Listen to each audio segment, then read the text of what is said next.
ಏಯ್ ಹಾಗ್ಯಾಕ್ ನಗ್ತಾ ಇದೀಯಾ? ಅದ್ಭುತಗಳು ಯಾಕೆ ನಡೆಯಲ್ಲಮ್ಮ? ಕೆಲವು ವರ್ಷಗಳ ಹಿಂದೆ ನಾನು ನಿಮ್ ತರಾನೇ ಒಬ್ಬ ಪಾಸ್ಟರ್ ನಮ್ಮಿ ನೋಡು ಹೀಗಾಗಿದ್ದೀನಿ. ನಾಳೆ ನನ್ನ ಪ್ಲೇಸಲ್ಲಿ ನೇನಿರ್ತೀಯ. ಇಷ್ಟು ಮೀರಿದ ಅದ್ಭುತ ಏನಿರುತ್ತಮ್ಮ?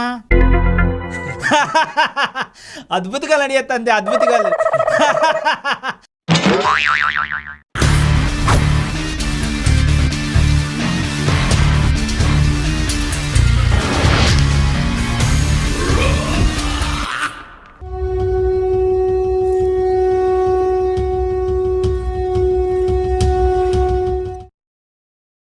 Free Fire India is set in a